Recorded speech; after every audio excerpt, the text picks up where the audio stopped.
Hey, Jim Toscano here, and welcome to the Monday night live stream, Filling in the Grooves. And I have a really special guest tonight that I'm going to announce in just a moment. Before I do that, I'm going to do some quick housekeeping.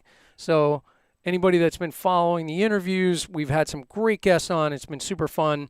And I have some folks coming up on future podcasts, I guess we'll call it at this point, but even though they're live streams, including Ryan Brown from Dweezil Zappa's band. Carmen Apis is on next week. And I have Kelly Ray Tubbs coming up, who's a great educator. And studio legend Alan Schwartzberg is going to be on the show pretty soon. So some of the dates are still getting worked out, but we have some great stuff coming up. I also want to thank ProLogic's practice pads for their support, Offset Pedals, Sabian Cymbals, of course, for their beautiful products that I endorse and that I really believe in, and Blackmagic Designs for the video switchers and monitors and great stuff from Blackmagic Designs. And my Linktree QR code is up in the top right corner. You can click on that and follow my social links. My mailing list QR code is in the bottom corner. You can click on that and follow me for my mailing list, which I send out a schedule every week of the live streams. My guest tonight he's a great drummer. He's a super nice guy. I've known him for a bunch of years now. I think we originally met at PASIC. He's the drummer for the multi-platinum selling and MD for Rascal Flatts. He has an amazing teaching studio in Nashville that he's had since 2007, I think, called the Drum Dojo. And the Drum Dojo does like camps and private teaching as well. It's really, really an interesting setup. And he's also got 3 books and a bunch of cards. We're going to get into the books, including Survival Guide for the Modern Drummer, which is an amazing play-along book with charts and Nashville number system charts and like all kinds of tools built into this thing. And he's been voted Country Drummer of the Year number of years in Modern Drummer magazine, as well as Drumhead. So without any further ado, my friend and great drummer, Jim Riley. There he is. That's quite a setup, man. It is the Jim and Jim show tonight, I must say. I recently had Jim Mola on. I don't know if you've met Jim Mola, but I had Jim Mola on. We had the Jim and Jim show. And tonight it's us, so a lot of Jims coming out. So I don't know if you remember, but we met, I think, at PASIC many years ago. And kind of just met, and I was working on my book. Your book came out in 2015? 2015. Yeah, 2015. So my book was coming out shortly after that. And so, we were kind of circulating around PASIC and talking books and stuff. And then I reached out to you and I took some lessons when your book came out on teaching the book for my students, because I wanted to, what better way to get it from the author, right? So we worked on the book a little bit together, just to give me some more insight and to learn about the Nashville number system. As a East Coast guy, I don't run across that very often. So we're going to talk about that a little bit. Yeah. And then my band played in Nashville, and we were on the morning show, and we needed a fiddle player. And I reached out to you, and I was like, Jim, you know any good fiddle players? And you were like, listen, if I don't know a good fiddle player in Nashville, then I shouldn't be in the music business. You said something like that. So you helped us out, and you got us Gary from Darius Rucker's band. Right. Which was great, by the way, and he came in and nailed it, and it was just, you hooked us up in a pinch, so I thank you for that. So there it is. That's my whole intro for you.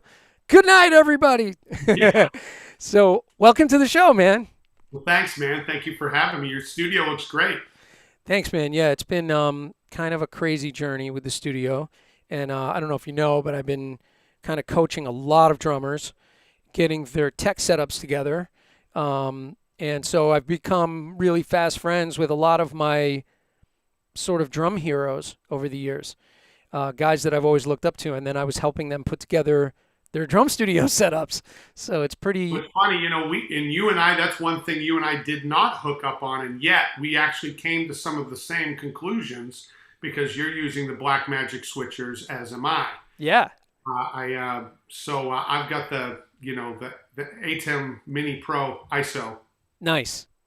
And now, not to make this all Blackmagic-y, but they've come out with something else since then, haven't they? Yeah. I have their newest one is the Blackmagic Extreme ISO.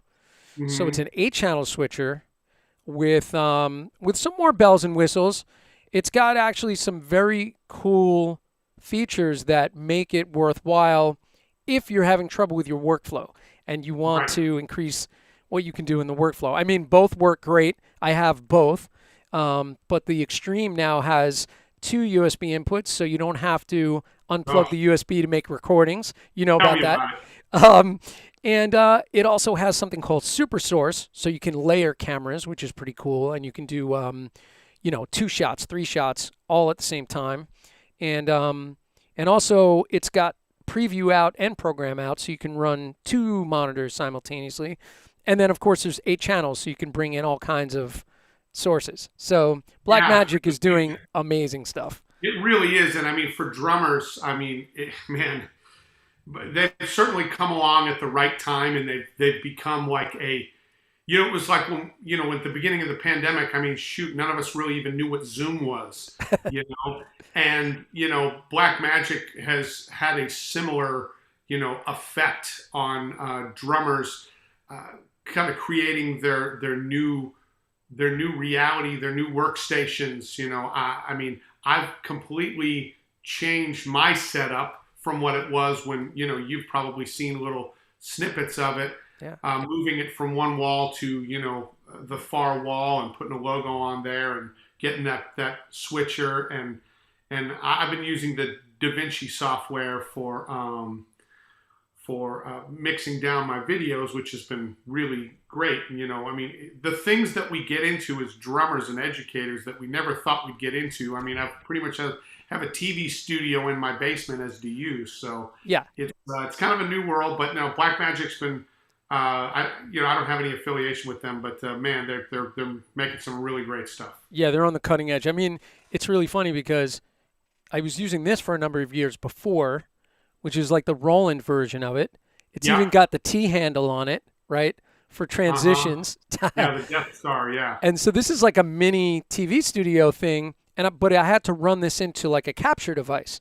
So you got like $1,000 4-channel switcher that you still have to buy a capture device. And at the time, all the capture devices were pretty expensive when I got that.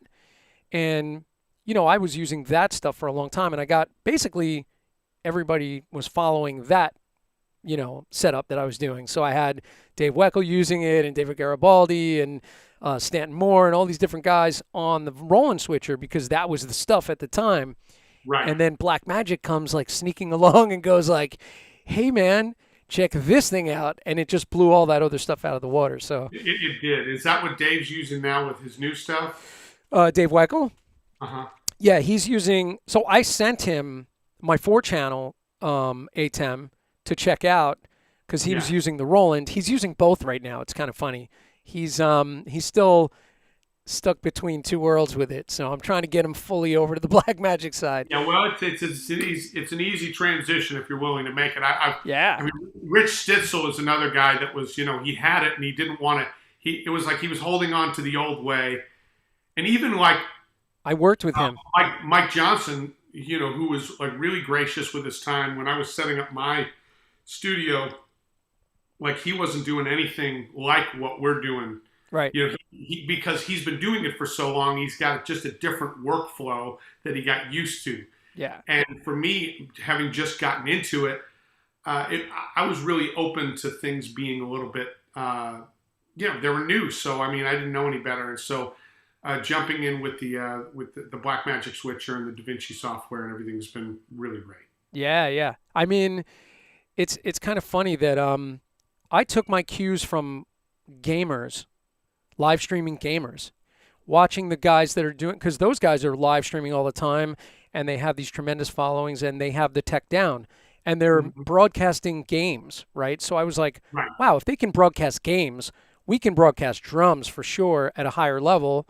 And so, that's kind of what made me start upping my game. But I've been doing sort of the online teaching with technology for a long time, and I was inspired originally by Dom Famularo, and then once I kind of surpassed him on the tech side, I was like, Dom, I said, man, you got to check out what I'm doing, and I got him onto, like, we were on security switchers like security cameras and stuff Right. at Yeah. one Yeah. time. And then from there, it built up to the Roland thing and then eventually to the A10. I worked with Rich Stetzel, by the way, and he was having audio issues at the time, but I got I him. remember that. I remember that. Yeah, yeah. So I had been working with him for a bit, and I think he's got his stuff together now. But it's funny. It's like I still have guys reaching out to me this week, going like, "Hey, man, I got to get my online teaching rig together," and I'm like, "Didn't we do this like last year?" But it's like, it's some people are just a little later to the game. Well, I was fortunate, kind of pre-pandemic to a certain degree to be in it. Yeah. Not certainly to the extent I am now, but I was in it enough that I was teaching online lessons. I was doing it, obviously, when you and I were hooking up for some of that stuff. Yeah, that was a year before the pandemic. I was also in the online tracking thing for a couple of years at that point. So my hustles that I had going on besides Rascal Flatts, were all like kind of, as it turned out, they were kind of pandemic ready. So when the Flats thing went away, it was really, that stuff kind of all moved into the vacuum. And at that point, it was really just about me making sure to like not only budget my time, but to like put expectations on like my earnings to a point that I could have a predictable income in an unpredictable situation. Yeah. So this was really fun. This is what I did. And we're talking to drummers, right? Yeah. A lot of educators and professional drummers. So we're going to talk real numbers here because we're just, it's just us, the friends. Right. So, if anyone wanted to take a drum lesson with me, it's $100 that's my rate. Right. There are people that certainly charge higher. There are people that charge less. That's, where the buoyancy has found for me for it to be right, where I have the right amount of students that I can reach all the people I want to reach. And I'm not pricing people out, and yet I feel like I'm valuing my time. And some people would say I'm undervaluing it. I'd say I feel very comfortable with it. Right. And then when I do online tracks, I'm charging basically the same. Right. I tell you all of that to say that my formula was, okay, I don't have the gig with Rascal Flatts at this point. That it just doesn't exist. I'm playing some gigs with Gary, the lead singer from Rascal Flatts. But the Rascal Flatts as an entity really doesn't exist right now. And so neither does the revenue stream. Right. That being said, I was like, okay, if I do 3 things a day, 6 days a week, whether that's 2 lessons and a session or 2 sessions and a lesson or whatever. If I just do that, if I do 3 things a day, 6 days a week, 48 weeks a year, and I add that up, I go, okay, that's $89,000. That's like a start, and you go. So it's not to say that that's how much I wanted to make, or certainly not to say that's how much I made. What I am saying is that gave me an expectation. Right. That if you do more than that, you'll make more than that. If you do less than that, you will make less than that. And that becomes predictable to a point where I'm like, okay, how's your week going? That's right. And that's the way that I've looked at it. And it worked out, really well over the last year doing that. And I like being busy. So it's been fantastic. And I'm just here. I'm just here. This is where I work, and to the point where my family is like, oh my gosh, they just love that I'm home. That's great. I thought you were gonna say that they're like, oh my God, he's around again. Go away already. I really thought that that's the way it was gonna be, and it hasn't been. And they're like, my wife seriously pulled me off to the side and was like, I love having you home. Do you have to go back on the road? Right. And I'm like, well, if Rascal Flatts, if they get back together and they want to do, a tour in 2022 and they asked me to do it, I said, I'm probably going to do it. Right. But but I said it's not even a reality at this point, so it's not something that I'm even spending any time thinking about. It's amazing that we're able to do what we do from our homes. It's like when, and certainly I don't do the as much touring as you do. But and your tour schedule was kind of the Thursday to Monday thing, sort of Yeah, it was following. like I was leaving Wednesday night, going to play Thursday, Friday, Saturday, coming home on Sunday. You know, usually in time for kickoff. Right. And then Monday, Tuesday, sort of Wednesday-ish, or Exactly. dojo teaching or getting back And with the being family. home and trying to be with the family, so it was Yep. very challenging. And so for the last year and a half, I've been home. And my this has been my. Well, I'll show you guys the other room. Yeah. Um, but this has been my place, of work, and it's been great. I've really enjoyed it actually. I mean, after being on the road for 22 years straight, it's been great to not be on the road. Yeah. And you can get up, get a cup of Joe, go down to the studio, clock in whenever you want, Yeah, basically. totally. That's it. It's like it really puts balance in your life because I'm a family guy. You have young ones, right, still. I do. Yeah. And how old is Kendall now? Kendall is 13, and she's playing drums. She Yeah. she takes lessons with me in a group, and she actually attended my last two drum dojo camps. I have a special kit set up, in the corner over there just for her. That's great. So she enjoys it. She plays on the drum line in the high school as an eighth grader. Wow. She's going to be an eighth grader.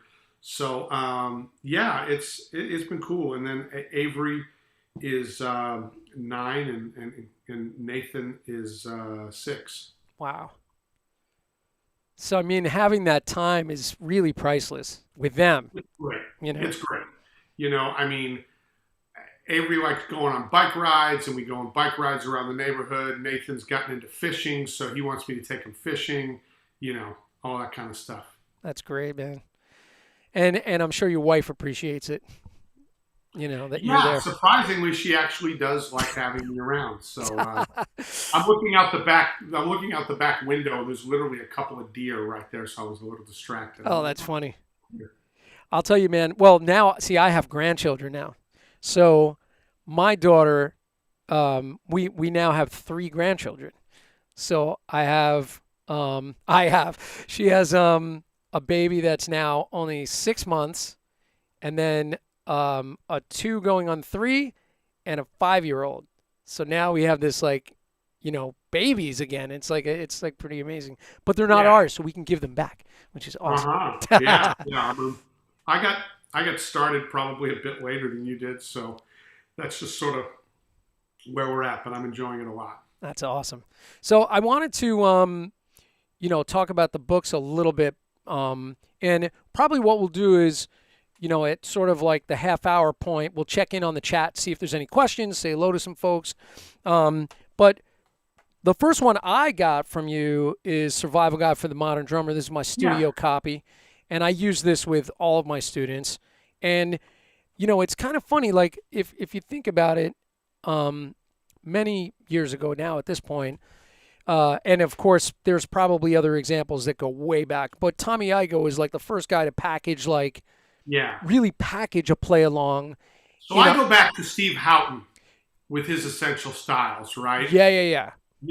And so the way that I looked at it, and I look up to both of those guys, I think that their books are really tremendous. As a matter of fact, when I was finishing Survival Guide, I actually was giving a clinic up at Indiana University and stayed at Steve Houghton's house. Wow. And we went through my book, and he kind of was like, well, why are you doing this? And why is this chapter here and not here? And I'm like, I don't know, Steve. He says, well, you need to. You need to know these things. And so I actually rearranged some things in my book based on my conversation with Steve. Yeah, I mean, the thing with Steve's is the music was really stellar, but it wasn't a lot of it. Right. And then with Tommy's, it was a lot, but there was There's There's some generic. Stylistically, yes, stylistically, it was all the same band. Yeah. So I said, you know what?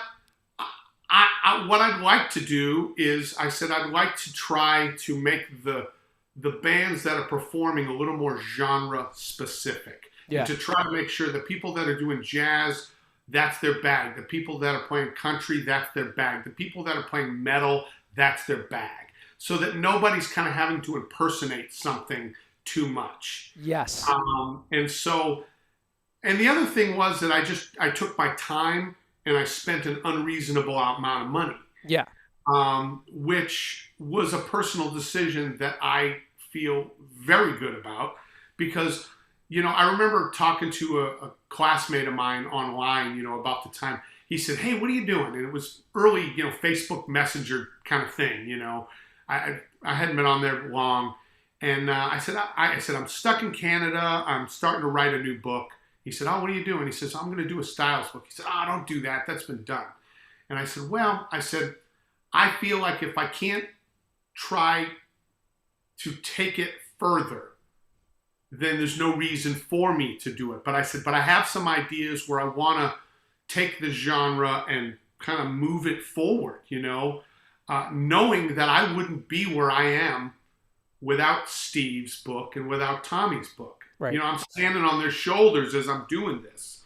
Um, so, so yeah, that's what I try to do, and that's been the response, across people on 6 continents. It's been amazing how well it's connected with drummers, and really gratifying, because it was a lot of work. But I'm really, really proud of it. And, as an educator, I still use it. I guess I think about the book a different way. I think about the book more like you do, where I'm less concerned about what the author was thinking and more concerned about what can I squeeze out of this book? How are some different ways I can kind of hack some of these things to get more out of it? And so that's been really fun. Yeah, man. It's I was gonna say with the IGO stuff, exactly that there was no specialization really with regard to genres, and Well, he there. was smart. He didn't spend 2 years on it, and the kind of money that I spent on it. He did it the smart way, Right. and he did a great job. Did a I did great it job. the crazy dumb way. I remember talking to Mike Johnson about it. He said, "When I heard about what you had done with Survival Guide," he says, "I couldn't believe it." He says, "I was like," he says, I thought about getting into, like, a similar thing." He says, "But," he says, "I saw what you had." He says, "I think you got it covered." And it was a crazy endeavor. Yeah. And, it was the only way that I wanted. I think about these books and these materials as, part of what I'm able to contribute to this world. Right. And I just wanted to do it right. And, it was like that movie, The Aviator, where, he's saying, he says, I've spent money. He says, "I'm just going to keep on spending money. It's what I do." Yeah.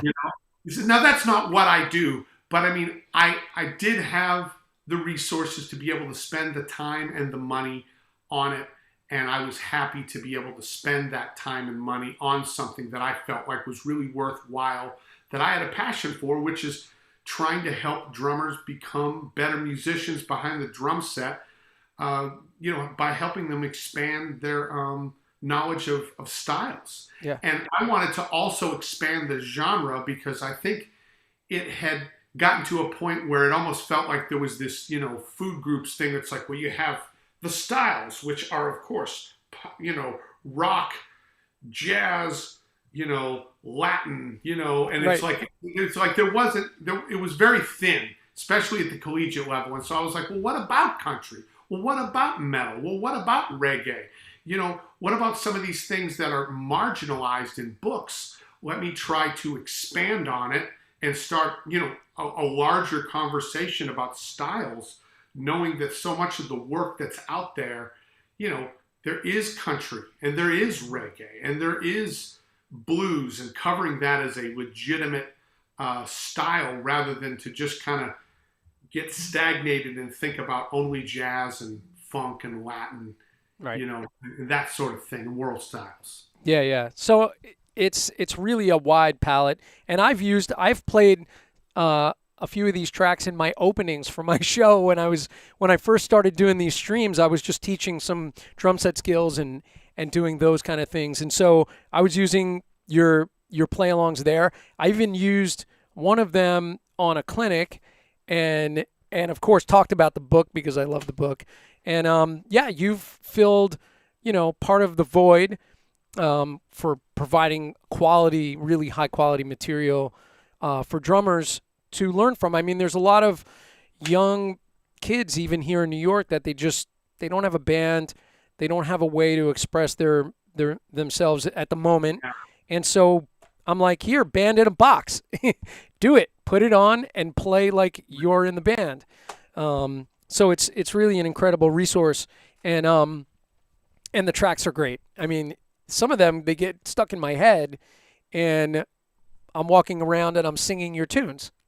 So, I appreciate that. Well, that was the goal, is to make all of them real music. yeah, With melodies and form that are consistent with the forms that you would see within the specific style of music. So if it was jazz, it might be, AABA. And if it's country or pop, it might be, like a popular song form like intro, verse, chorus, turnaround, verse, chorus, bridge, yeah, breakdown, chorus, out, so that people are learning something about the musical styles and the forms that you play in those styles. That way, when you get in those situations, even if you're working on tunes you've never worked with, there's a predictability, that you can kind of work with and go, okay, based on my experience, it's probable that this is what's coming up next. And then you kind of look like a mind reader as a drummer, but really you're just taking that knowledge and you're applying it to the unknown situations you get in.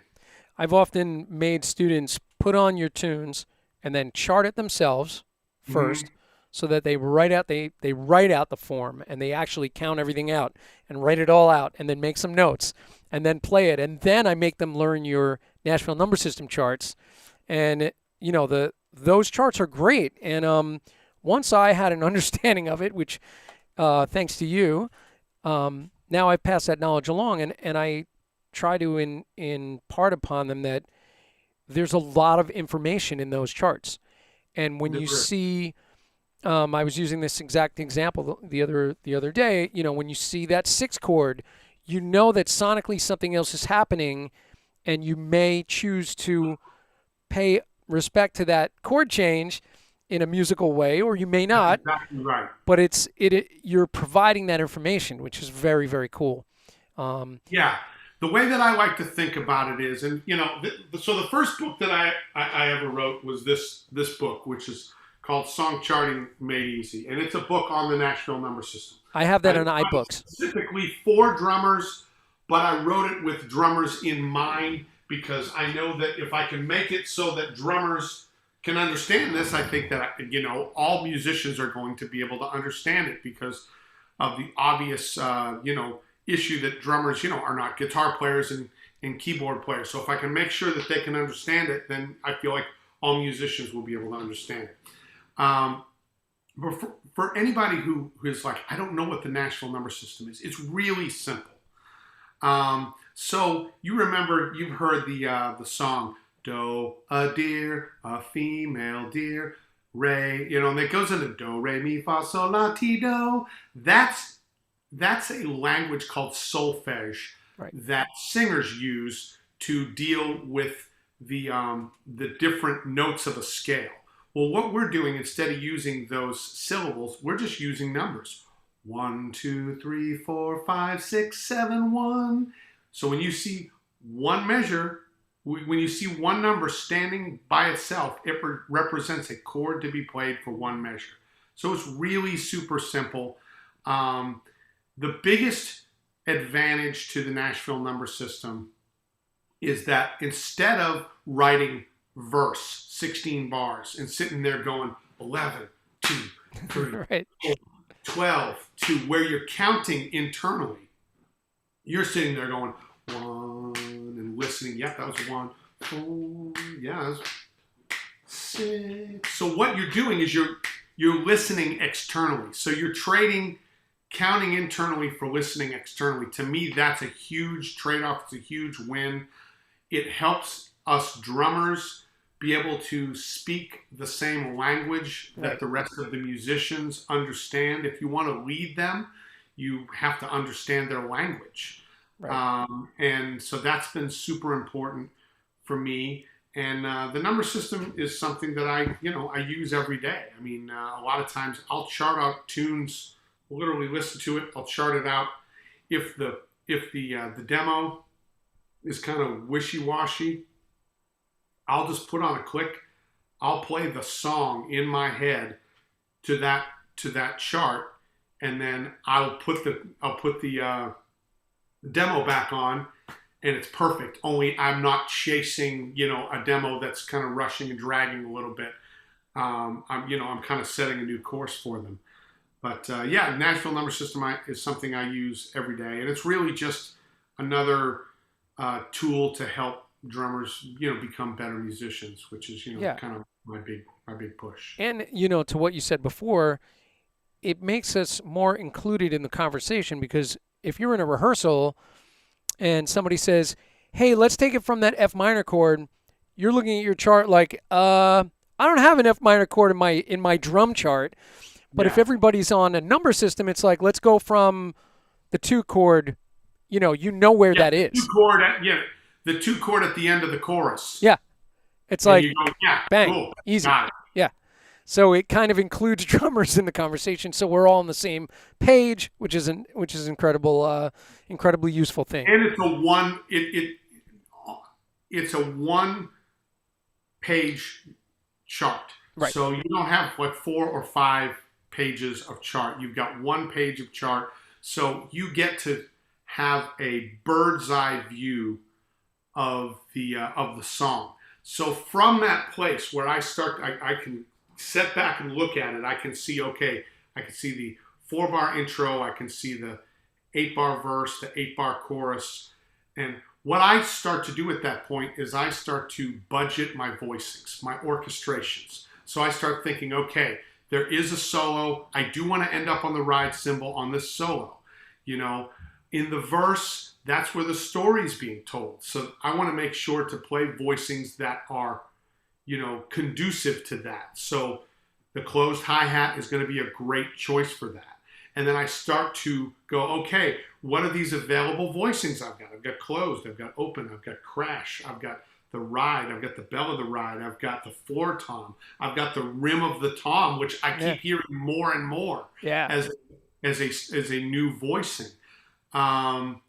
And so I can budget my voicings and kind of like fill out the orchestration before I ever play one note. So like in Nashville, a session player, drummer is expected to be able to make music the very first time you see this chart. You should be planning on making a hit record, the very first time you play it. So the way that I try to describe it is there's the old adage that, so-and-so is playing chess when everyone else is playing checkers. To be a great studio musician, you've got to be playing chess. You've got to be looking 3-4 moves ahead. Right. You're already looking at, okay, where there's that little stop at the end of the verse, and then I'm going to be going to the hi-hat on the chorus, and then the second time around, I'm going to play the fill because the diamond's no good the first time around. I know that I've got this big build-up going to the bridge. I mean, I'm thinking about all of this stuff before I get there instead of, okay, what's next? Right.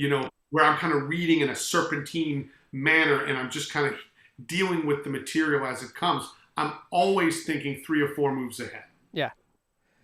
And it also, like you were saying, it gives you points that you've already decided upon. You know they work, and you know that when you plug in that there, it's going to do what's expected and it's going to make it happen. Right. Instead of kind of flustering and going like, oh man, what should I do with this? Yeah, I mean that's kind of a thing with drummers in general, like I think that we feel like when we're playing a song or playing on someone's song, especially, that we have to like recreate, we have to reinvent the wheel every time we're recording. Yeah. And the songwriter is really not looking for that. They're Right. looking for you to like, if you know how to, bake a really awesome chocolate cake, just make that chocolate cake for them. They're gonna Right. love it. Yeah. And so that's the way I think about the song. I'm gonna, yes, some of the things I've done on this song might be similar to some of the things I've done on someone else's song, but neither songwriter cares at all. Right. Great session guitar player once told me, he says, if you play a great fill, nobody's gonna know it was the same fill. Right. Because they're going, it felt great. Cool. And awesome. Some of those fills are just always right.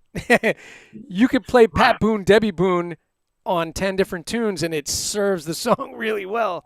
Absolutely. Absolutely. I remember. Yeah, you can't be afraid to just serve the song like that. What were you going to say?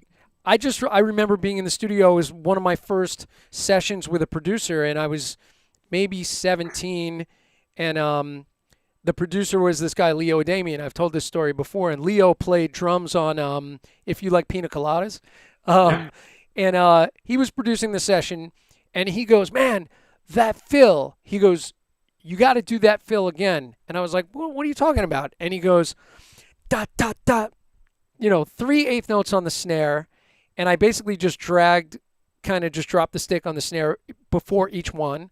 So it was like, ja, ja, ja, dum, ga, dum, ga, dum, ga, ja, ja, ja, dum. And he was like, that fill. And I was like, really? That one? I was like, that's it? And I really learned a valuable lesson that that served the song. That's why he didn't want me to play something different in that spot. Yeah, because then what he did was he made that fill part of the song. It became a hook.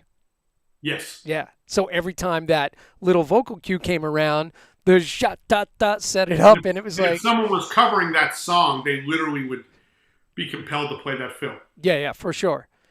Yeah. So and I will say that also. I love that, like Slow Moody Rock, the first track. I think it's the first track. Survival Guide. Yeah.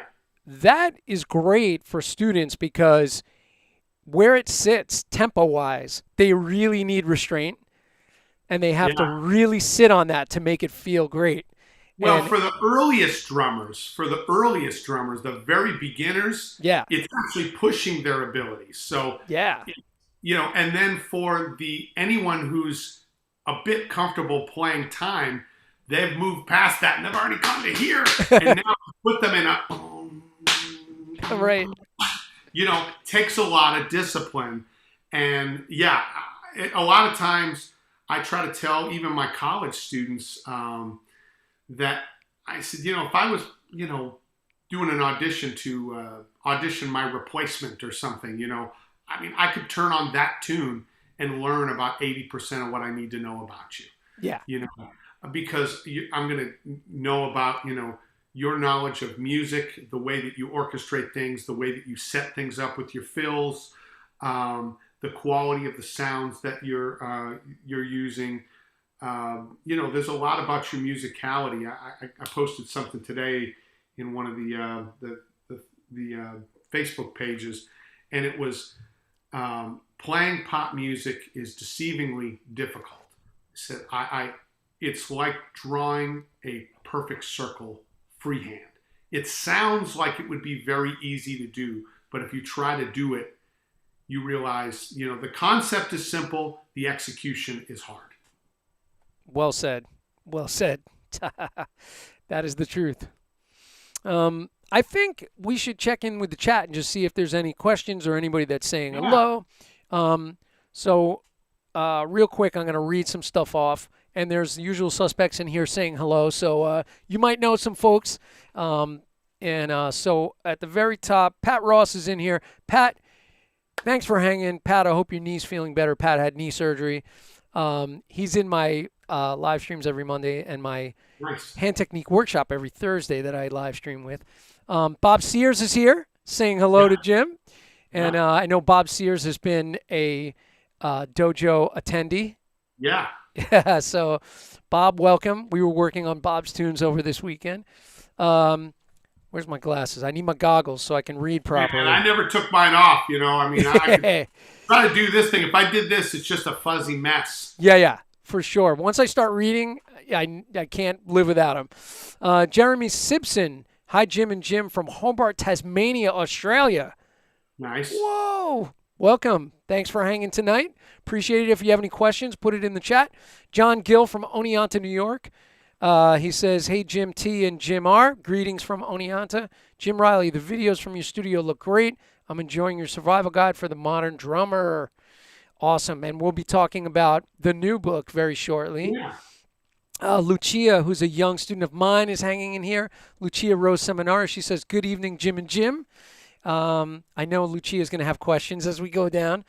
Bob Sears said, how's it feel to have folks in for the Drum Dojo weekend again? In person, right?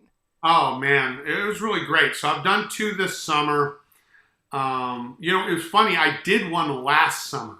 So if you can imagine, I actually did one at the end of the summer. But to set the stage at that time, it really felt like things were getting better. It was like first wave was over, the second big wave hadn't hit anybody, and it kind of felt like, oh, okay. And so there was this brief moment where it felt like it was going to be okay. So I did one camp. We had the masks on. We tried to keep the distancing going. And then things got much worse. Yeah. And so that was the end of those for almost a year. And now, last month and this month, it's been really great. It's been the triumphant return of, kind of a little bit more normalized version of the Drum Dojo camps. It's been great just, as usual, to have some old friends come to them and to make some new ones. And it's a great 3-day camp for anybody of over a beginner level that is ready to to spend 3 days just getting better at your craft. A lot of people a lot of people ask me, how do you deal with the different levels at the same time? And I said, well, it's really simple. I said, beginner drummers need to work on their fundamentals. Intermediate drummers need their fundamentals reinforced. And advanced drummers need to be reminded what fundamentals are. That's great. So I spend a lot of time on the very simplest stuff, which is like we're all drinking from the same trough at that point. And so I can have literal professional drummers working with hobbyists that gave up drums for 20 years and got back into it after, they found the time in their life.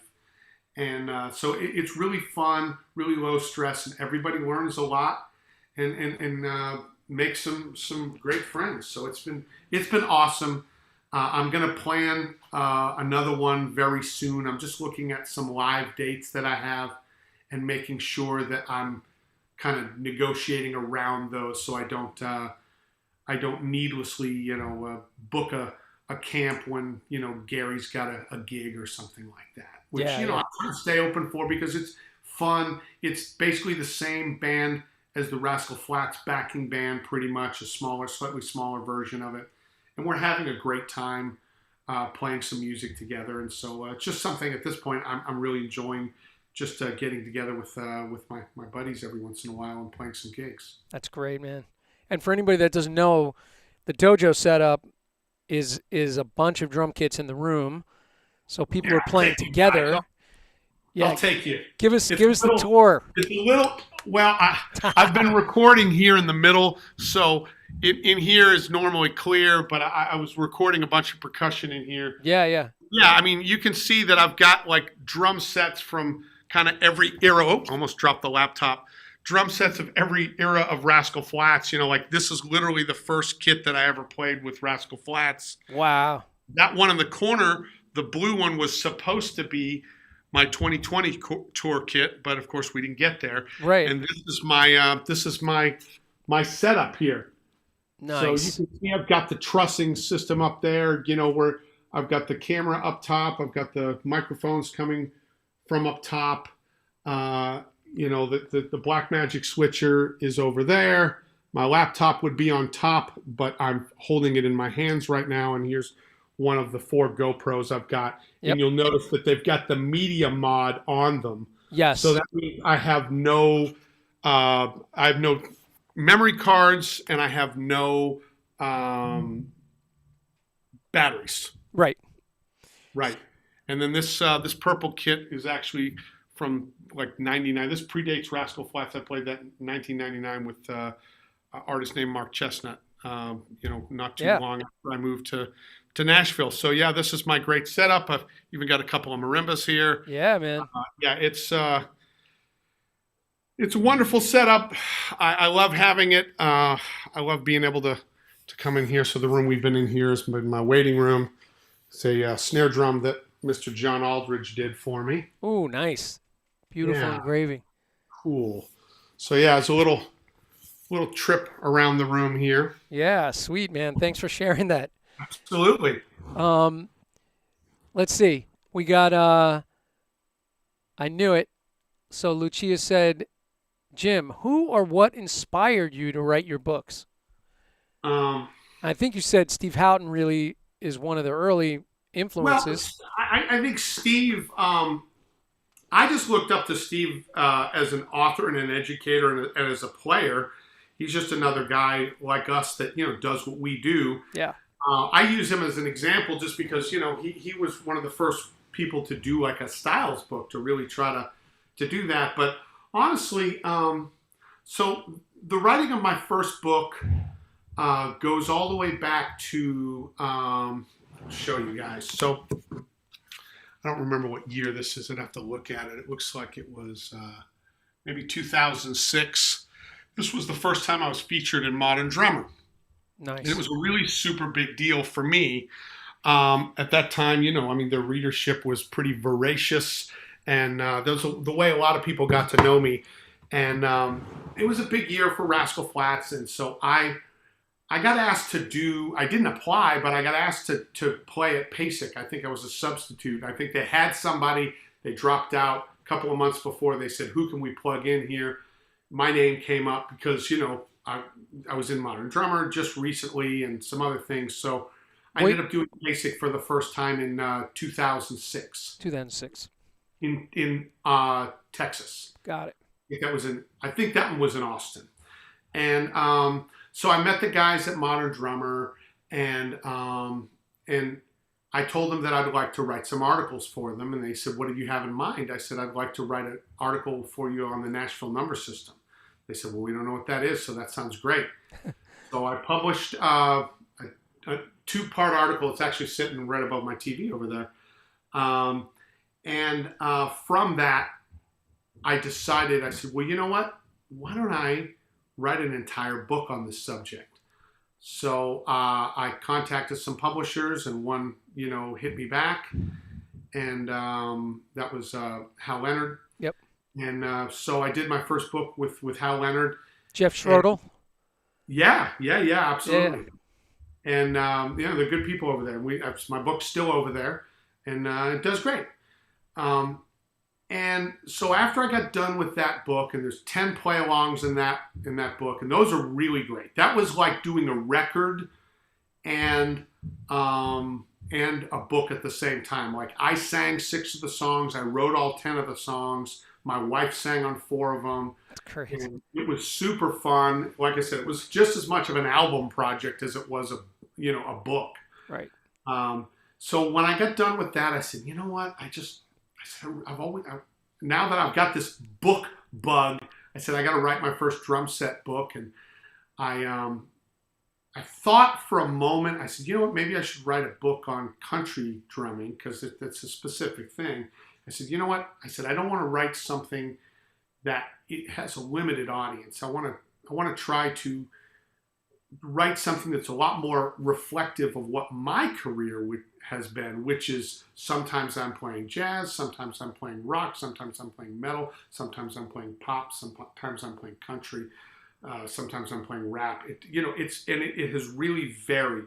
And my ability to be a successful professional drummer has been, the thing that's made that possible is my ability to play all of these different types of styles. I said, so I need to write a book that is a lot more representative of that, to help drummers maybe not, they won't become an expert at everything, but at least they'll be able to survive. And that's where the survival guide for the modern drummer came from, was trying to help a drummer that was maybe they're a great metal player and they're like, you know what, I love playing music more than I love not playing music. And they're like, and I don't have enough outlets to play when I'm playing metal. So I go, okay, here's some of the basics of jazz. You're going to learn some of the basics and you can see if this is something that you love. But if you learn what's in the book, you're going to be able to survive on a gig. And the same with every other style. And it was funny, when I put this book out, I saw John Riley at PASIC, and he was aware a little bit of the book. And he said, that's great. He says, that way everyone only needs one book. And I said, see, I knew you were going to say that. He's a funny, very dry sense of humor. Very dry. Amazing teacher. I said, no. I said, I thought about you when I wrote the final notes of the jazz chapter, this is just a jumping off point. I encourage you to study more. And I says, I was writing that for you, John. So thank you. Oh, that's great.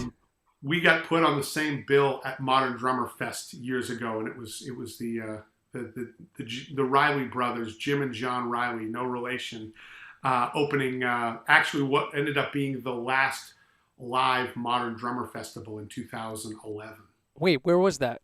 It was up in New Jersey at the college. Yeah. Oh, that's wild. So you did that together? Wow. Well, there were two rooms. There was a smaller room, and then there was the bigger room. And they had John and I in the smaller room, and then they had the bigger room where they just had more camera angles and stuff like that. Yeah, yeah. I just thought they thought it was a great cosmic joke to put Jim and John in the same room. So it actually worked out really great. I was just quite a bit louder than him, that's all. That's funny. Well, I think that was a good answer, Lucia. You got your answer about inspiration. Larry Rizzo's in here. Thanks for hanging, Larry. It's always good to see you in here. Jeremy from Australia says, 810 Mini here. Love the Black Magic gear. That's going back to the beginning. Roderick L. Swift. Thanks for hanging, Roderick. Roderick L. Swift. First time in here, I think. Phil Desrochers is here. You know Phil. I do. Phil has been really supportive about my book as well, which has been really nice. So thank you, Phil. And I know you're a dojo attendee as well, right? Yeah, absolutely. Yeah, the first time we met, he came. He said, "Hey, I'm in town. I want to buy your book." He met me at the local post office. I said, "I'm headed to the post office to send some books out. I'll meet you there." That's great. We met at the local post office, and then he ended up attending, the camp here, and I believe every intention of coming back, along with several of my other Canadian attendees. We're just not quite there with the border yet. Right. So we're kind of holding on to be able to do that. But he's been great. And something about your book and my new book is something I joked with you about, because I said, right. Of course, you have this great Phil book. And I said, my book, I says, it's not a Phil book. Right. And you'll see this when you get into it. Now, since we're talking books, and I think, we're both kind of book nerds anyways with this stuff. Definitely. Have you looked at the new Gattiman's book yet? I have it. Yeah. Gattiman's very cool book. Yeah, so it's really challenging. And then I haven't looked at Emmanuel Capulet's book yet. I have not seen Emmanuel's book yet, but I will be checking that out for sure. I will as well. She's got a really great. The thing I see that's common about both of those books is they're both drum set players, and they're both introducing everybody to kind of a larger scope of the rudimental world. And the one thing they're not doing probably as much as I'm doing here, is I'm expanding everything around the kit. Right. So my book is much more of a language book, much less of a fill book, and much less of really a rudiment book, because it starts out with a lot of patterns. I mean, really, it starts out with the idea of 2 and 2. 2 on the snare and 2 on the feet. So if I'm going, now I can use that. You have to have a way to end it. Right. But I can also reverse that, or I can shift it, or I can go. And, you know, so I get into a lot of the different things that you can do with these patterns and rudiments by showing them voiced around the drum set, and putting them in musical situations, and then giving you more tracks to kind of work on this language, this newfound language, from the slowest, you know, really incredibly slow, like you're just learning it, to, you know, you can really burn through these things. And I give you, you know, enough tempo variation in these new tracks that I've done to really help you work the language out. Yeah, and like we were saying earlier before we went live, you could take a tune that's 70 and you can double your values, or cut your values in half, and then you're thinking 140 really. Exactly. So it gives you a great palette of material to work on. Yeah, that's definitely, you know, so the tune that I've got that's at 70, I use with my 6th graders and at 70, and I use with my college students at 140. Right, exactly. You That's know? such a great approach. And that's a great lesson for people, you know, in thinking of rate, right? Thinking of how to double your rate, or, you know, or cut rates in half, or, you know, move from the 8th note rate into the triplet rate, and you sort of, you know. Once you understand, you know, for instance, we know that like a flam accent works really great in a triplet world, but it also works. Right. So that's stuff that I explore in the book. And the way that I do it is I've got 2 sections in the book. I've got a duple section and I've got a triple section. Right. It's not to say that you can't cross mingle them, but it's a lot easier to take the 16th note language and mix and match that stuff together. Right. And then the triplet language and mix match it, you know, together. Even though there's a lot of the same material in each section, you know, we're dealing with how it lives. If I've got like, you know, 4 and 2, well, in a triplet,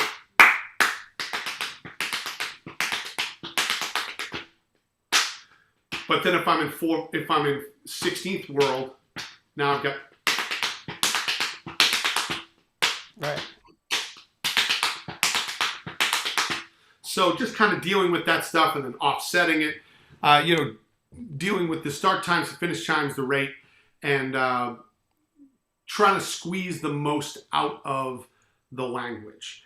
And yeah, so I mean, while some of the things in the book certainly can be fills, it's not specifically in any way to me a fill book. It's definitely a language book. Right. So yeah, it's been exciting because and this is just something I share with you And mine guys. is in pre-order, by the way, so I'm waiting on mine still. Yeah. It's going to be on the way. My wife, true story, when I walked down here, my wife and my 13-year-old daughter were addressing envelopes. That's awesome. You know, Team Riley doing it. Yeah. So what I did for just so everybody knows, so this is improvisational tools for the modern drummer. The book comes with, it's 290 examples. So there are 290 overhead videos. So I actually took a picture of like an overhead video of me, put it in that little, Nice. that little right there. But you know, that way sometimes when you look at stuff on the page, it can look like a real nightmare. Yeah.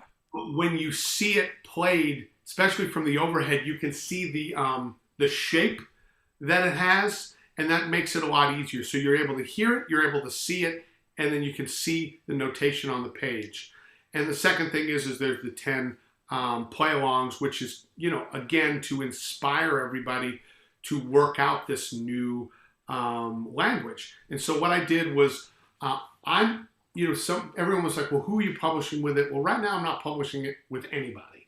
So what I did was I printed 200 copies, and I've sold, honestly, I think about, like, from the first day, including yourself, I think it was like 130 copies. Wow, great. So I have some copies left that will go out with yours. So if somebody ordered it today from my website, which is just jimrileymusic.com, Right. They would get theirs when you get yours. So I wanted to make sure that, when this thing goes out, that it was ready to rock with all of the digital content ready. And so I'm super excited about it. So what was interesting was this drum set on Survival Guide and this drum set are the same drum set. Oh, nice. So what I wanted to do, and so when I was designing this one, I set up my 67 Ludwig drum set, my Sabian cymbals, and took a picture, and that's what he made out of the picture. Wow. So what I did was 5 years later, I set up the same drum set, and it's funny because it's got black dots on a head on the drums from a session I did with these drums with Rascal Flatts. And I said, well, they look pretty cool, so I'll just leave them there. And so the concept was that this book is the flip side of this book. So I wanted it to be the flip side of the drum set. Nice. A really funny detail is that on this book, you can see that it's got this logo head here. Yeah. That logo head didn't exist. Well, my drum dojo students didn't think that was good enough, so they had one made. And if you look through the bass drum, you can see there's a real logo head on the other side. Yeah, I can see that. So that actually exists now, which is kind of funny. Oh, that's great. Yeah, so really proud of the artwork, the way that it came out, just because, I just wanted to, I was inspired by books that were written, 50, 60, some of them almost 100 years ago, 90 years ago. And I wanted it to look like it had they'd been hanging out with those the whole time, and we just recently, unearthed them. Yeah, that's great. It really, like, this one has such a classic look to it. I love the globe in the background. Yeah. Which is great. And then there's like these stamps on the back. Yeah. Like passport stamps. Yeah, Immigration I had a lot stamps. of fun with that. I was working with a really great engraver on that project and this project. He was an engraver that worked for Alfred, which is who I did my second book with. And then, unfortunately, he lost his job with Alfred, along with a lot of people. Yeah. When Alfred, kind of went through a big change. Yep. But he made sure to keep a hold of my files when he got let go over there, because he knew he'd be working with me again. So that's great. We still work together, and he did this book for me. And so I'm obviously, from a, it's a beautiful, he did a great job, but ultimately these covers are supposed to be about the fact that these books aren't about me. They're about you guys and girls kind of learning, how to just better express yourself behind the kit. Right. And so I kind of wanted to take myself out of the forefront of it and, make it about the material. Right. Oh, it's such a great concept. And it just goes to show how the attention to detail has no bounds. That was really good. Well, I have a lot of fun with that stuff. I was really, really proud of that process. That was really fun. And with the tracks, with the new book, I knew that I had a high bar with the old books, so I had to make sure that they were really cool, and they're really varied. They're not like the same sound just at a bunch of different tempos. Right. It sounds like 3 or 4 different bands contributed to this thing. It's been really fun. I've been able to work with some of my favorite musicians. I was just on the phone with a bass player named Adam Nitti, who played on one of the tracks. And Adam Nitti, if you don't know who he is, I mean, he's the guy that Patitucci calls when he can't do the gig. Nice. So he's that level. He's that guy. He's literally, he's toured with Weckl, as his bass player. Wow, nice. Yeah, so that's who played on track 5 of my book. A lot of genius musicians. I just pinch myself every time I think about the great musicians and music that I've been able to put together. With this book in particular, I feel like it's been really collaborative with a lot of musicians. Like, I came up with some ideas and gave them enough room to get creative and take my ideas even further. And it's been really fun. It's almost felt like another album project where I'm doing, it's a co-write collab kind of album project. It's been great. That's great, man. And it provides another platform to play with great musicians. So it's a win-win all the way around. Yeah. I feel really fortunate, and I can't wait for everybody to be able to get a hold of the new book. I think anyone who's a fan of Survival Guide, a lot of people would be asking me, well, are you going to do a survival guide too? I'm like, no, I'm not. Right. I really felt like I said just about everything I need to say with styles in that book. And I said, so the other great passion I have is, kind of breaking down language to its elemental spots and, being able to move that around the kit. One thing that was really important to me was making sure that I did it on a 4-piece drum set. Yeah. And the reason why is because I didn't want to leave anybody behind. Yeah. I figured, even though I spend a lot of time on a 5-piece drum set, I wanted to make sure that people that were 1 up, 1 down, 1 up, 2 down didn't feel alienated by all this, kind of stuff where I was kind of playing 2 toms up here. So I said, if I can express it on a 4-piece drum set with 1 rack tom, then anybody can take this language and expand it out as far as they want. Can always expand it. Yeah, that's true. Yeah, man. Well, a couple more people in the chat. Janine Canino Fox hanging with us. She has a podcast, Oh for Drum's Sake, that I was just on the other day. Nice. Janine is very supportive in the drum community, in bringing people that are not that represented to the forefront, and as well as bringing together educators and people of all different levels. Like the other day, there were 14 of us on this podcast. It was really fun. So Janine has this great Instagram page, and she's always pushing drummers, and she's done a lot for female drummers and young female drummers in particular, and giving them a platform, which is really cool. So Janine's with us. I think the last couple of years have been the years of the female drummer. Oh yeah. We have seen like an extreme amount of well-deserved representation out there. Indeed. And I'm actually one of the, of course, one of the people that I already mentioned, Emmanuel, who's really great. And then, of course, another person who always deserves mention at this point because she's, kind of our heavyweight champion is Annika Niles. Oh, yeah. And when people say, who's your favorite female drummer? I'm like, to say who's your favorite female drummer, she's a drummer. I mean, let's just drop the male and female thing there. I mean, she's amazing, whether she's, from space with no gender. That's right. I just think that the representation is great. And I'm certainly, proud of all of the female drummers, but I mean, she doesn't need comparison with she needs comparison with anybody in the universe. Yeah. And I think that it's really inspiring for young female drummers to see that there are no bounds to that.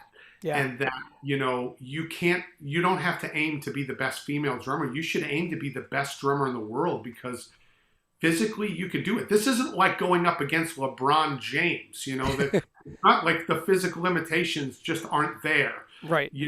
We're talking about something that, women are every bit as equipped to do. And I'm glad to see that we're now seeing a lot of fantastic female drummers out there doing their thing, including like my 13-year-old daughter. So That's right, man. And think back. I mean, in history, of course, there's been all kinds of female drummers, but as far as getting big notoriety, think back to somebody like Sheila E., who was really like breaking boundaries and coming out as a she's still percussionist, out there doing it. and she's still out there kicking. She just played Nashville 3 weeks ago. Was she with, who was she playing with? Her band. Her band. All right. Yeah. Killer. Just really killer. So, it's like you said, it's really not about the gender at this point. It's just about great musicianship. And it's nice that we're seeing that represented, of course, Absolutely. in females, but Absolutely. there's some incredible players, just period. I just think that some of these ladies have raised the bar from trying to be the best female drummer to just, let's just be honest, these ladies can be the best in the world. Yeah. And I think that's an important message for all of our young female students and all of our young students in general, that there's not a ceiling there. That if you've got the gift and you've got the drive, that it's something that you can accomplish. Yep. And it's exciting. And so yeah, I definitely support what she's doing out there, bringing these ladies out of the shadows and into the light. That's really great. And she was also in the Hit Like a Girl contest, and has been kind of pushing that Hit Like a Girl stuff, which is great. And seeing these young girls that are coming up and seeing this being represented and giving them something to kind of shoot for, right? So it's like this contest really brings, it's like the drum community, it's more friendly competition, I think. Like the drum community is like a big extended weird family. And I think like the Hit Like a Girl thing really is like friendly competition, but it brings really just a platform for young girls and up and coming ladies to come up and really do something that feels big and that's really being represented. Yeah, it's really cool. I really dig what they're doing. Larry Rizzo says, as a touring drummer, what was the most interesting venue that you've ever played?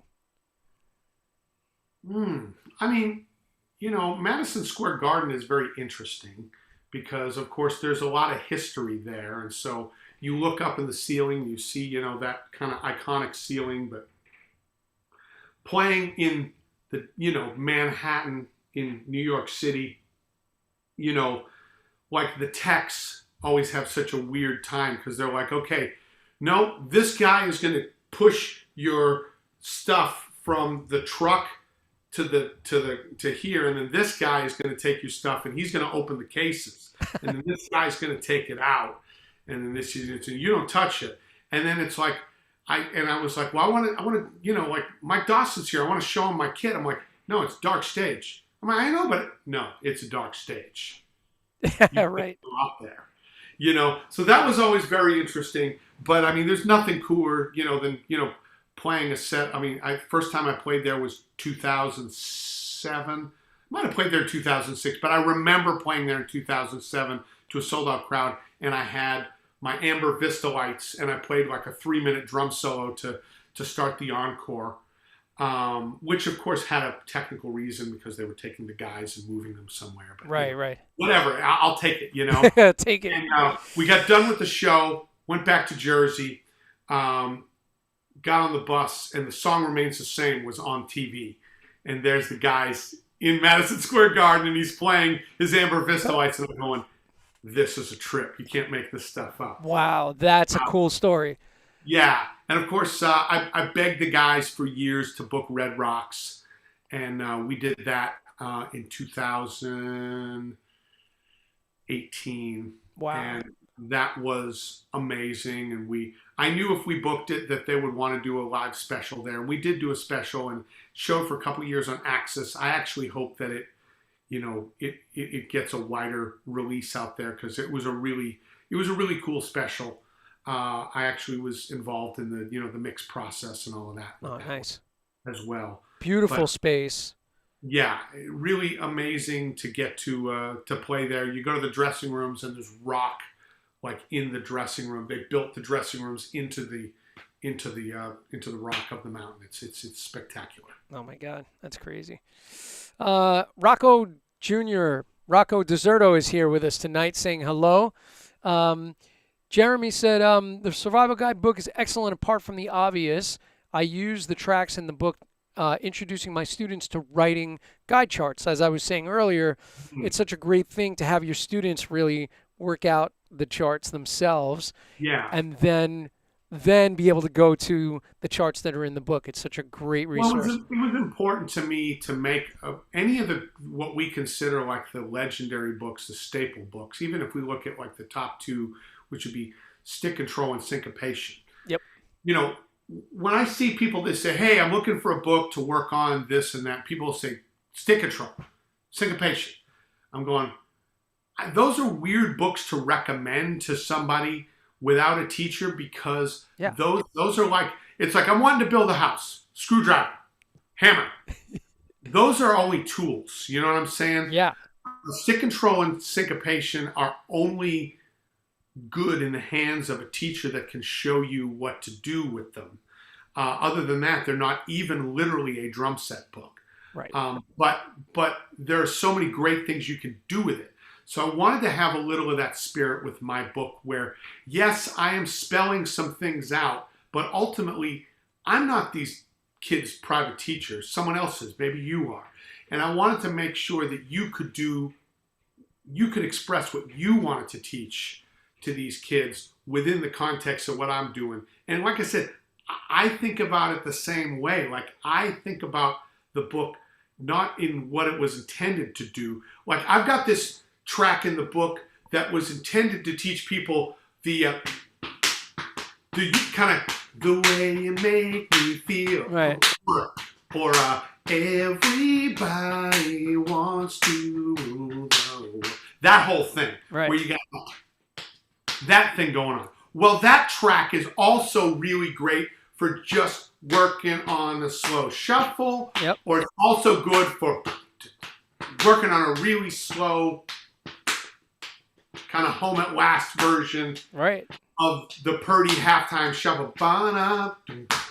Think of this. Oh no. So I don't think about what necessarily what something was meant for as by me, but what I can squeeze out of it. Like I'll use the bossa nova track as a slower track to work on the sambas, or I'll work on the jazz samba track as a slower to work on the faster one. To try to or there's different like rhythmic things where I've found, well, you know what, this track works really great with this, and I didn't even intend that at the time, Right. but now I use it that way all the time. And ultimately, I know that someone like you may have a completely different idea about what you want to teach, but the tracks are going to help you do it. And I wanted the tracks to be generalized enough that if you just said, you know what, forget that pattern, check out this pattern, Right. play this, and then let's use the book. And I fully intended that when I was writing the book, because that's what I did with other people's books as well. So, I mean, I don't have an ego about it. When I see somebody playing along with one of my tracks, I'm going, well, that's not the groove I wrote. That's not what I wrote. What are you doing, That's not what man? I wrote. I go, to me, I mean, it's really great to be able to see, the different variations that people come up with. It's like I took your syncopated rock track and I used that as a way to show a student that sometimes, the producer or the songwriter might be just saying, I only want 1 and 3, 2 and 4, even though the band is playing something syncopated. Exactly. It's that, sort of juxtaposition that sort of you're playing straight against that, and look how well that works. So I actually made a YouTube video of that track, so it's got such reach, and like you said, squeeze what you can out of it, Yeah. Jim Royal is with us. Hey, Jim. So Jim Royal is here on the Jim and Jim show. Jim Royal has a drum studio where he teaches in Connecticut, and he does teaches pan. I don't know if you may have seen him at PASIC. Jim Royal's a great educator. He's been really supportive of my book, and he's very supportive of your book. That's So awesome. really cool to have Jim And in you'll here. notice that I've got some pan players on Survival Guide. I didn't use sample. I use real pan musicians. Nice. Yeah, I mean, the fact that you assembled all these various bands, like you said, most people would be like, "What are you nuts?" That's gonna make the budget 10 times what it could be. But it's it's the integrity and serving what you wanted to put forth. Yeah. We recorded a lot of it right here. So when I'm playing it with my students, I'm telling them to envision it like, listen, the bass player, he was standing right there. Guitar player, he was sitting in a chair from my office right there. It's Keyboard great. player was set up right in front of you. I said, these are real people. They were in this room when they recorded it. And now you get a chance to play with them. Yeah. Um, yeah, I mean, for me, like when I think about all 124 tracks that are in that book, I mean, honestly, there's a story that comes up with all of them. Where I remember where we were when we recorded it. A lot of the stuff from chapter one, and I just saw this come up to my memories, like that bone bump, track to the bone bump bump. Right. We recorded that on the road. That's the Rascal Flatts band That's playing on great. that in a dressing room on a mobile recording rig. That's awesome. Mobile recording rigs weren't as common, as they are right now. Like 6 years ago, they were a little bit big. And yeah, I mean, one of my bosses, Jay DeMarcus, brilliant bass player, brilliant producer. I was like, hey, will you play some tracks for me today? He's like, yeah, sure. What time? I'm like, let's do it at noon in the dressing room. Nice. So, just ready to rock, man. World-class musicians, that were just hanging out on the bus. And I could come to play on my tracks. We did a lot of them here. And then occasionally I would travel to someone else's studio and we do some stuff there. But all of it ended up coming back. Everything was mixed in this room that we're in now. Yeah. I like where my TV is right there. I mean, I had my recording engineer was set up right there for 2 years straight. Wow. 2 years straight. It took us 2 years to record all this music. And I can't tell you how many times I went to either Wendy's or Firehouse. It was like we had this rotation. And, I just the way that I am, I always bought lunch. Every time Of I course. paid my engineer and I always bought lunch. And with the sessions, same thing. I always bought lunch.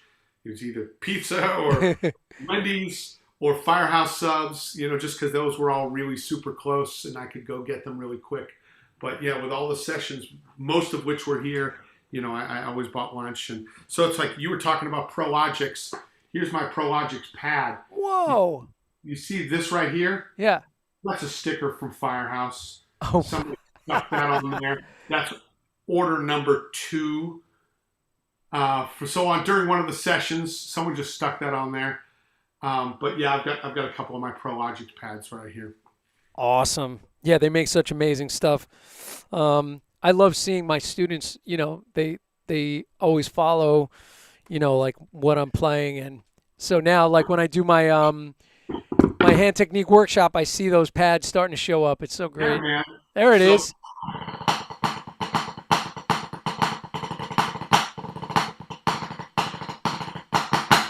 Nice. So this is actually, check this out. This is actually my new stick with Innovative. Oh, sweet. So this just came out, just came available.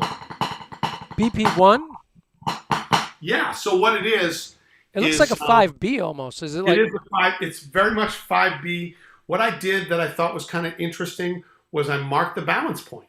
Oh, nice. So it gives you kind of a starting point for where you can begin. So if you're either a beginner drummer or you're a drummer that's kind of looking at focusing in on where you're holding the stick, it gives you not an end all be all, Right, but somewhere to but start. a reference point to work with. And yeah, it's got some unique design features that I did with it as well. Teardrop, right? Yeah, but it's got kind of a reverse taper at the end. Oh, to yeah, to give it a little bit more forward motion. yeah. And then at the back, you can see you're kind of hearkening back to, some of the old school design. Yeah, yeah. which wasn't easy to engineer. But yeah, so this has been it's been a fun stick. That literally, you know what the nickname everybody is for NAMM, the big trade show they have out in LA. The nickname is not available, maybe May. And that's exactly the way these were. These really didn't become available until this month. Wow. Beginning of this month, they started shipping. So it's been exciting. I have this, and I've got my balance point beater that just came out. Yeah, I saw that. That's cool. Which, man, I think the balance point beater is gonna be a real big hit. I love it. Just in general, I think people mostly use a harder beater than I think they probably need to. Mm-hmm. And I think you can get a lot more articulation out of a medium, like hard mallet than you can with a super hard mallet. You get a lot of unintended consequences. You get a lot of kind of things going on. So with this mallet that I've got with Innovative, it's a steel shaft. It's a smaller wood core wrapped in yarn.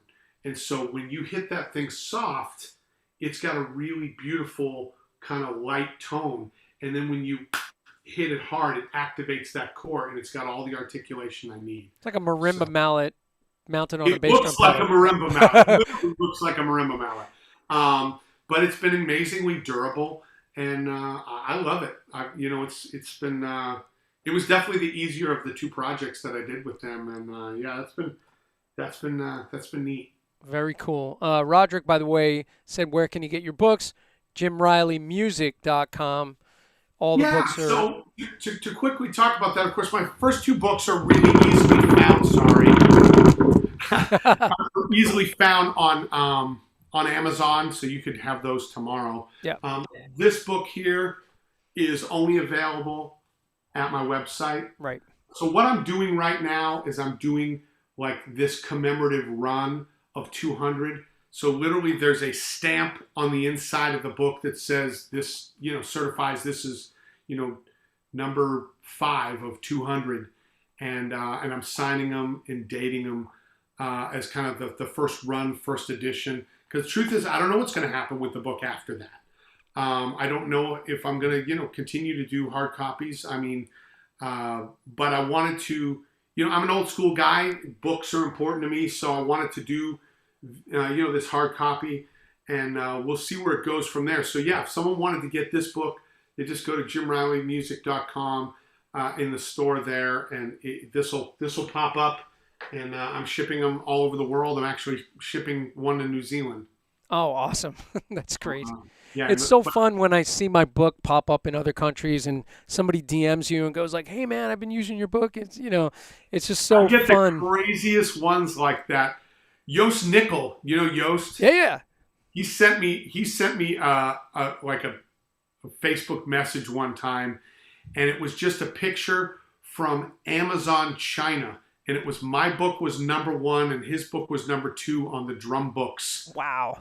And I'm like, oh, okay, we're getting around now.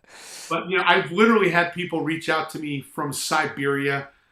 And from, I have users on 6 of the 7 continents. I don't have any confirmed users in Antarctica. If you're out there and using my book in Antarctica, I'd be amazed to know that. But yeah, let us know. Yeah, exactly. But yeah, it's been really gratifying. But it is always interesting to get messages, and especially with my tracks to see. And if you ever make, with any of my books, if you're making videos and you're looking for material to play along with, this, I think one of the big problems people have found in 2021 is that the software detecting someone else's music has gotten unbelievable. Yeah. So all of this music is meant for you to record with, right, and it will not get taken down. So I encourage you to make videos of yourself playing with my music and to tag me in it, because couple of months, I'll just go on YouTube and I'll just type in survival guide, or I'll type in Jim Riley and see what pops up. And I watch your videos and I will comment on your videos. That's great. And it's very gratifying for me to see you guys doing that. And I hope to see more of it in the future. Yeah. Use the stuff. I had my own play along of my own band get taken down because it got flagged for copyright. Because I don't own the song. It's the artist that I work for, but it's so funny watching your own thing get flagged and taken down. It's really crazy. Rich Stitzel is hanging with us tonight. What's up, my dudes? Rich. He said. So Rich, his ears were burning. I mentioned him earlier. Yeah, we were talking about you earlier, so hopefully you heard that. Peter Retzlaff is hanging. He was on the show just last week. Man, you got a great audience to this thing, man. I wish I could see all these people. We got to do one of these days. I know, man. Rich was the first person to put me on a Zoom call, and he remembers this. He was doing a pandemic Zoom kind of commiseration meeting, and he was like, come meet us on Zoom. Wow. I'm like, I don't know what that is, but I'll meet you. I'll be there, whatever that is. And one of the great things about that particular meeting was we talked about, in the early days of how to get around the Zoom suppression software, so that you can actually play drums. Because, for anyone who's ever tried to play drums on Zoom, what you figure out is Zoom considers everything you do as background noise. Right, exactly. Get rid of it. So actually Zoom has done a great job of creating some different settings where you can basically turn that all off and people can hear what's called your original sound, right? Which is what we're doing here. So, which is what I basically am teaching every day for the last year and a half. I know. You just get used to it. But yeah, Rich, in that meeting, that was one of the things that got talked about, and that's where I learned it for the first time. Wow, that's amazing. Jim Mull is hanging with us tonight. Jim Mull is another great drummer from New York. I'm sure you've met him at PASIC. Jim's a great guy. Jim and Peter are both Drummers Collective educators, instructors over there, and so they were both on the show recently. But great guys. I love the collective. They got a funny story. They were in that room, and then they went to another place, and then they came back to the exact same place. Yeah, I was in on those early conversations when they were getting the new place and having all of the sound issues. Because there was a publishing company underneath them where they were like proofreading books, and then you had drums up above. Crazy circumstances. Yeah, what a nightmare. Yeah, so it's a great vibe they got over there, and I've done some things over there. I'd definitely do it again. They're doing great work over there. Eddie Everett's hanging with us tonight. Says, "Hey guys, great show. Jim, I have a question about sight reading. I started out self-taught, but learning how to sight read and enjoy it, but my problem is I tense up and have trouble retaining any advice." Yeah. Well, the first thing is, this brings us to an interesting spot. So, sight reading for me, I sent a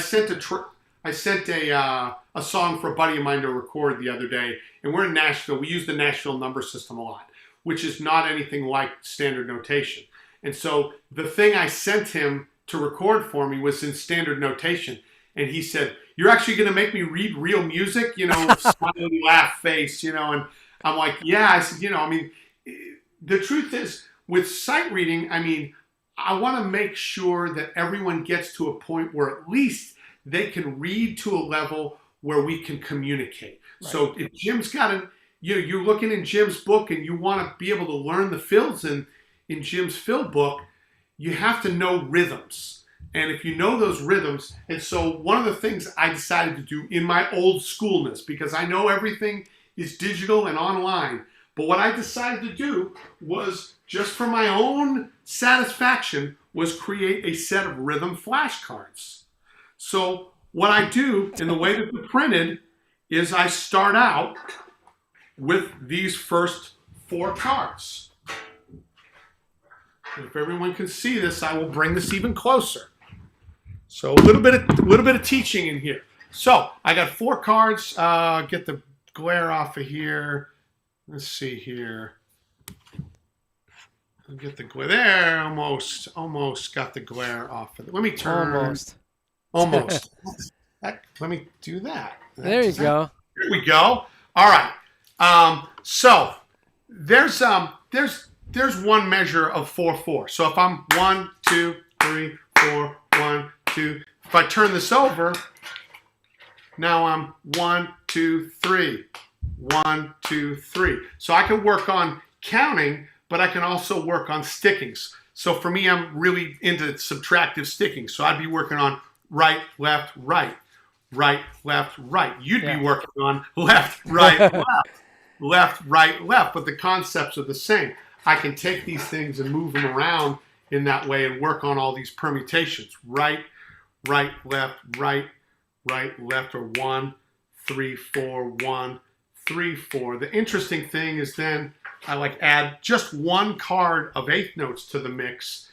And now I've got 1, 2, and 3, 4, 1, 2, and 3. Take this one card and move it around. 1 and 2, 3, 4, 1 and 2, 3, 4, 1, 2, 3, 4, and 1, 2, 3, 4, and turn it around. And I've got an eighth note rest on the beginning. So now I got 1 and 3, 4, 1 and 3, 4, 1, 2, and 4. So there's a lot of possibilities there. So even just taking the simplest set of cards, and I've got, rhythms like, getting pretty far into it. Yeah, yeah. So that is fun. Such an amazing thing. It's fun. It's like I said, it's a very old school idea, and I recognize that. It's not something I did to make a lot of money because, frankly, to make this many laminated cards they're expensive. But for the people who want it, it's something that I've got. If somebody wanted these on my website, they've got them. I didn't print that many of them because, like I said, they're not something I was doing to make a lot of money. It's just something I wanted to do for myself, and I knew that there would be other drummers out there that wanted to use them as well. Yeah, I mean that's such a great idea. I've printed them off my printer because Sibelius has a thing in there where you can make flashcards. And I always thought it would be so great to have a full set of rhythms, and you've done it. So it's such a right. Well, the difference is that these are going to be more durable. I can write on these. Yeah.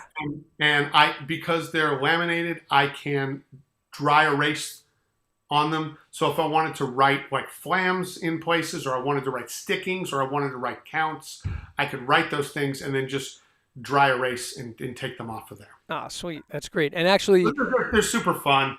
And like I said, it was just like a side passion project, while I was finishing up improvisational tools for the modern drummer. It was just something I wanted to do, but I've got some sets available.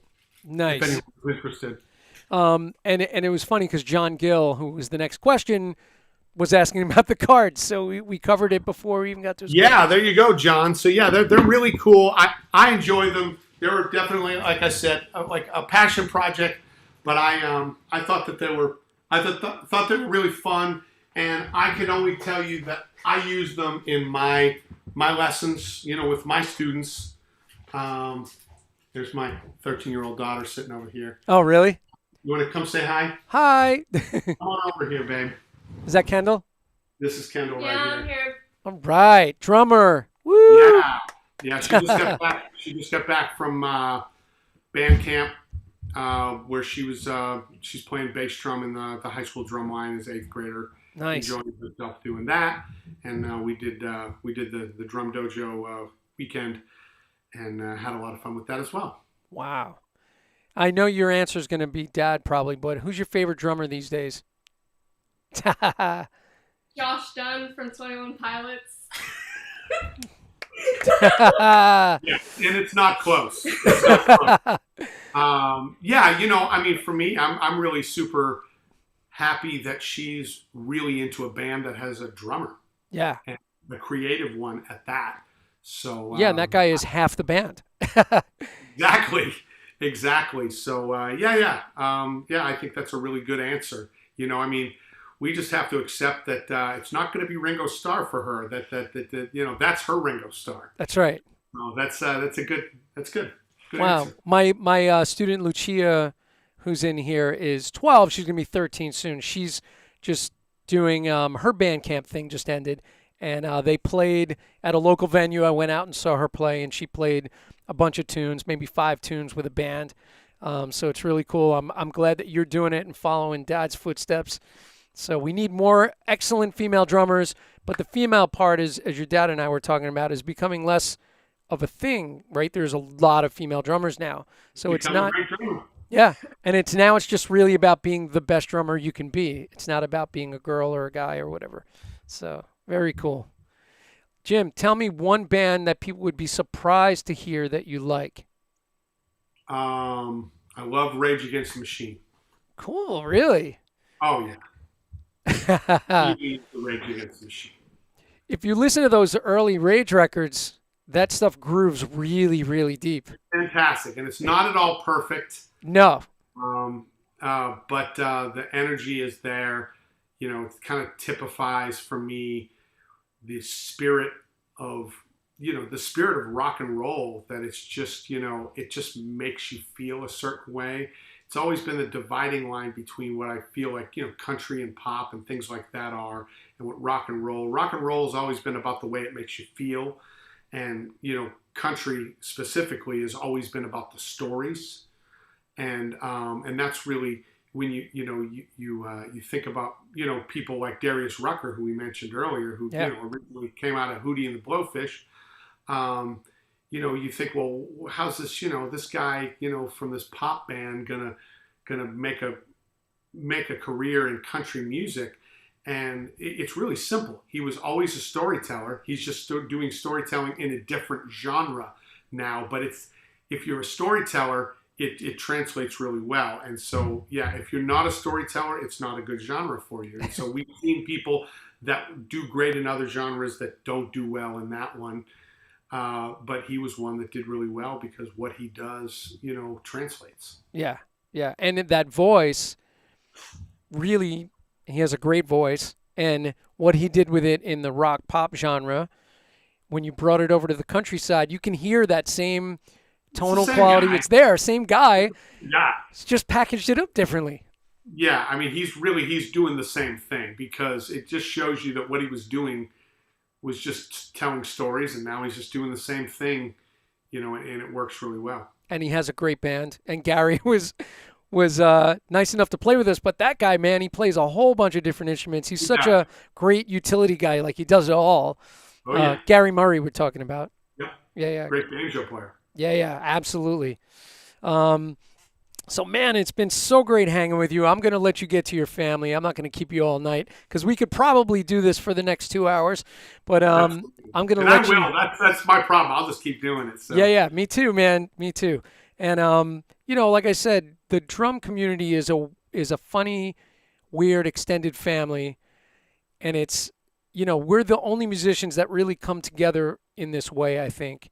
And we'll just nerd out on drums for like a couple hours, but it's not. I think it goes back to the history of our instrument. I mean, starting in whether it's drum circles, in the earliest days of our human existence to drum lines. We've always come together, and so I think we have a unique thing that the bass players and guitar players, they don't like each other. They don't talk to each other. They don't talk to each other. Yeah.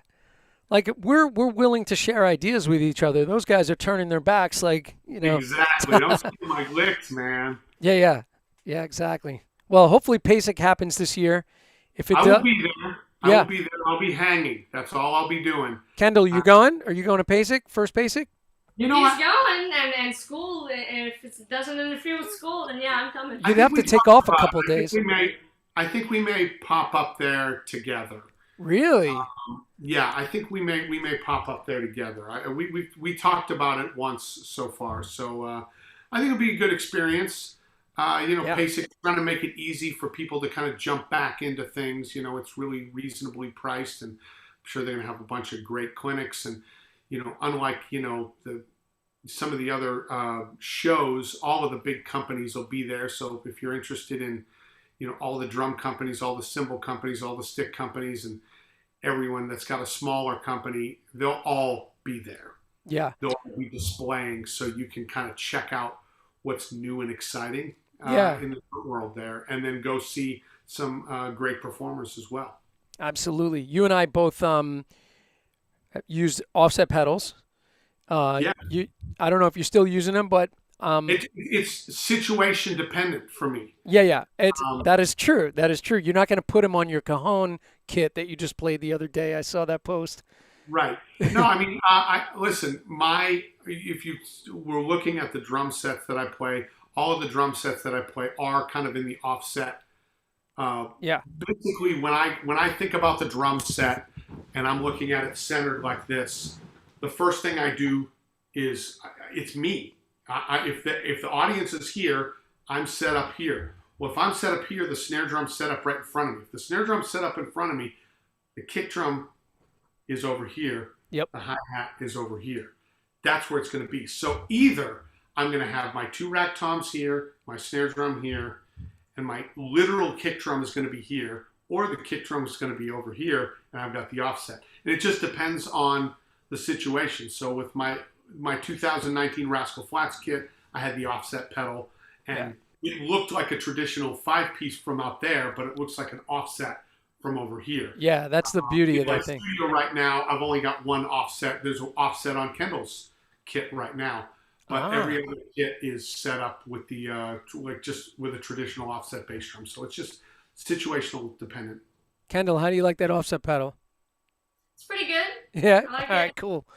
Yeah, I've been using that for a while. I have 5 sets of offset pedals. It's a little ridiculous, but yeah, man. And of course, Sabian cymbals that we have in common. And yeah, man. So all these great companies. Well, thanks for the hang. I'm gonna let you go to your family now. I'm gonna go walk my dog and eat dinner, and I'll be talking to you hopefully real soon. Well, this has been really great. I'm so glad we got to do this. You know, I really respect what you're doing. You seem like you're getting a really great presence and kind of pulling everybody together, which is amazing. So yeah, if anybody wants the new book, go over to jimrileymusic.com. I will sign and commemorate it as one of these first editions, and get it out to you. And you may have it before Jim Toscano has it. Oh my God. Well, all right. I can't wait to get my copy. I'll be seeing you real soon. Remember, everybody, this will be in replay on YouTube, so you'll be able to see it. It'll be up there archived, our interviews. So go to jimrileymusic.com to get all the great books, and I'll talk to everybody real soon. I'll see you Monday for Carmine and Peace, and Thursday for the Hand Technique Workshop. Thanks for hanging, everybody. Where's my goggles? Because I have to hit the rolling the titles on the way out. And thanks, everybody, for hanging. We'll see you on the next one.